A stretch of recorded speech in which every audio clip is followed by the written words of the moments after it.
Ready for a deep dive into better writing? Always. We're looking at Thinking Through Writing by John Kaag and Jonathan Van Belle. Oh, I've heard good things. It's all about how to become a better thinker, to become a better writer. So it's like a double whammy, improving in two areas at once. I like it. Exactly. They start with this idea of critical debates. Imagine these really long-running, thought-provoking discussions about important topics. Kind of like joining a dinner party that's been going on for centuries. Right. And you have to know who said what and why. You can't just jump in with some random comment about the soup. Exactly. Yeah. They actually give a good example of this. Sojourner Truth's Ain't I a Woman speech. Oh, powerful speech. It's powerful because she's speaking to this huge debate about women's rights, but she does it with her own unique perspective and purpose. And that's key, finding your own voice in the sea of arguments. Which leads to another important concept: close reading. Almost like detective work. You're examining the text for clues about what the author really means. It reminds me of something I heard someone say once. Every word is there for a reason. Exactly. They even break down close reading into 3 tools, like reading glasses, a magnifying glass, and even a telescope. So you're looking at the small details, zooming in on important parts, and then pulling back to connect it to the bigger picture. Yes. They even have a close reading exercise using an excerpt from Amanda Gorman's The Hill We Climb. Want to hear it? Sure, let's hear it. Okay, here it is. Insert excerpt from The Hill We Climb. Wow. Powerful. So much there. So much. What stood out to you? Well, the way she uses contrasting images, light and dark, and the poem's rhythm. It makes you feel like you're climbing that hill with her. Exactly. They also include these great prompts to try close reading on your own. I always find those helpful. Me too. Yeah. And that brings us to asking the right questions. Which they call analytic questions. Right. Kaag and Van Belle argue that asking the right questions is key to unlocking deeper meaning and crafting a strong thesis. It's like you need to find the right key to open the door to deeper understanding. Exactly. And they say a good analytic question should be focused and open-ended, but also invite interpretation and go beyond just stating the obvious. It should be a question that genuinely interests you too. Oh, for sure. Otherwise, you'll bore yourself and the readers. True. They even give some tips for coming up with those killer analytic questions. Yeah, like finding interesting distinctions within a text or interrogating key concepts. All about digging deeper. Exactly. Yeah. They actually use this excerpt from Rumi's poetry as an example. Insert excerpt from Rumi's poetry. It's beautiful. It really is. It makes you think. It does. What jumps out to you? Well, that line about the light gold of wheat in the sun and how it connects to the gold of bread made from that wheat. Yeah, it's like he's drawing this connection between the tangible and the intangible. Right. What does that metaphor tell us about Rumi's view of the world? Now, that's a great starting point for an essay.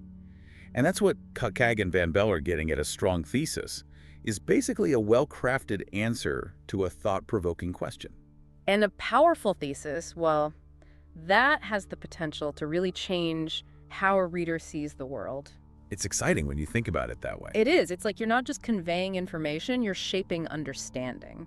Exactly. So we've talked about close reading, asking the right questions. Finding your voice. Now, it's time to start building that argument. Kaag and Van Belle emphasize that a strong argument needs more than just a great thesis. It needs logic and evidence. The building blocks, right. Exactly. They introduce these 2 key concepts: deductive validity and inductive validity. Oh, okay. I've always struggled with those. Well, think of deductive validity as being like a brick wall. If the premises are true, then your conclusion has to be true too. No gaps or shaky foundations. Okay, that makes sense. Like, Maria helps everyone she meets, therefore Maria is nice. Right. But is that always true, though? Just because Maria helps everyone, does that automatically make her a nice person? That's where inductive validity comes in. It's more about probability and patterns.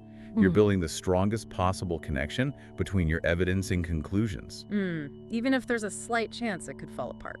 Exactly. And of course, there are always those logical pitfalls that can weaken an argument. Like what? Well, they talk about the fallacy for one. Oh. Fallacy. It's like when you assume an argument is wrong just because the person making it made a logical error. I see. So even if someone makes a mistake, their argument might still have some merit? Exactly. They also talk about false alternatives and ad hominem attacks. Oh, right. False alternatives. It's like when someone presents you with only two options when there might be others. Exactly, like you're either with us or against us. Yeah, and ad hominem is attacking the person making the argument instead of the argument itself. Exactly. They give some great examples of each so you can learn to spot them in your own writing and in other people's arguments. They also emphasize the importance of being aware of our own biases and assumptions while we're building an argument. It's easy to fall into those traps. It really is. They make a good point, though, comparing building a strong argument to constructing a well-engineered building. I like that analogy. Me too.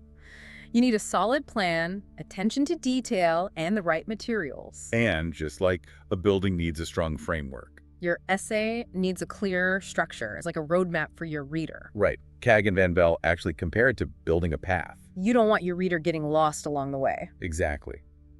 And they say a good argumentative structure has 5 essential components: context, claim, support, counterargument, and conclusion. The building blocks of a convincing argument. Right. So you start with context to set the stage. Then you present your claim, which is like the main point you're arguing. And then comes the support, the evidence you use to back up your claim. Exactly. And you can't forget about counterarguments. Right, you have to acknowledge those opposing viewpoints. It's like you're anticipating those tough questions from the audience. Exactly. And then you wrap it all up with a strong conclusion. Your mic drop moment. Exactly. They also talk about crafting a captivating introduction. Oh yeah, first impressions matter. You want to hook your reader right from the start. Absolutely. A strong introduction needs 3 key elements: a compelling hook, clear motivation, and a concise thesis statement. And they warn against using those cliche hooks. Like since the dawn of time. Ugh, the worst. Just get to the point. Exactly. Highlight why the topic matters, why the reader should care. Give them a little taste of what's to come, like a movie trailer. And speaking of showing, not telling. Oh, right. They have a whole section on using evidence effectively. It's not just about throwing in a bunch of quotes, it's about integrating those quotes seamlessly into your argument. Weaving them in. Yes.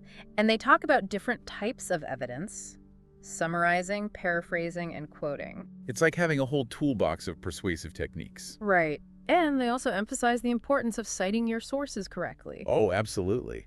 Sloppy citations are a major no-no. They even give examples for MLA, APA, and Chicago style. Super helpful. Okay, so we've covered structuring our arguments, using evidence effectively. But it's not all just about logic and evidence, right? Right. We have to find our own voice, too. Exactly. Kaag and Belle remind us that our unique perspectives and experiences matter. They say that's what makes writing authentic and engaging. And they offer some really good advice for dealing with writer's block. Ugh, that dreaded feeling. We've all been there. For sure. But they suggest some strategies for overcoming those creative roadblocks, like sometimes you just need to step away from the computer, go for a walk. Oh, I totally agree. I get my best ideas when I'm out for a run. Exactly. Sometimes you need a change of scenery to get those creative juices flowing. They also suggest free writing. Just letting your thoughts spill out onto the page. Exactly. Don't worry about grammar or structure, just write. It's like brainstorming on paper. Right. And don't be afraid to ask for feedback. Having a trusted reader, like a mentor or a friend, can be invaluable. It can be scary sharing your work, but feedback is so important. It really is. It's a chance to learn and grow as a writer. Kaag and Belle actually suggest finding someone who can give you constructive criticism, help you see your writing with a fresh perspective. I like how they put that, a fresh perspective, because sometimes we get so close to our own work, we miss things. Absolutely. They tell a funny story about John receiving feedback on an essay he thought was amazing. Oh no, what happened? Well, it turns out he had some blind spots. We all do. It's a good reminder that even experienced writers can benefit from a second set of eyes. Turns out he had some blind spots. We all do, even the most seasoned writers. Absolutely. Okay, so we've covered a lot of ground. We talked about structuring those arguments, using evidence effectively, finding our own voice. It's a lot to take in. It is. Kaag and Belle dive into some really practical tips for the writing process itself. Like they talk about finding your ideal writing space. Oh yeah, that's important. Because for some people, it might be a quiet library, right? Right. For others, it might be a bustling coffee shop. Whatever gets those creative juices flowing, right? Exactly. And they also emphasize creating a writing schedule. Oh, a schedule. I struggle with that. I know. it can be tough to stick to, right? It can. Life gets in the way. It really does. But they suggest treating writing like an important appointment. Block out that time. Exactly. Even if it's just for 15 minutes here or there. Those little pockets of time really do add up. They do. They even suggest keeping a writing log. Oh, interesting. So you can keep track of your progress, That's a great idea. Celebrate the small wins. Stay motivated. Exactly. And of course, even with a plan, writer's block can still happen. But Kaag and Belle, they offer some great strategies for tackling those creative roadblocks. Like, sometimes you just need to step away from the computer, clear your head. Go for a walk. Exactly. Maybe listen to some music. I get my best ideas when I'm out for a run. There you go. It's about finding what works for you. They also talk about free writing. Oh, free writing, yeah. Yeah. Just getting those thoughts out onto the page. Exactly. Don't censor yourself. Just write whatever comes to Don't mind. worry about making it perfect. Just get it all out there. Exactly. And they also talk about the importance of having a trusted reader. Having someone you trust to give you feedback on your work. Yes. Because sometimes we can get so close to our writing, we don't see the things that other people might see. Absolutely.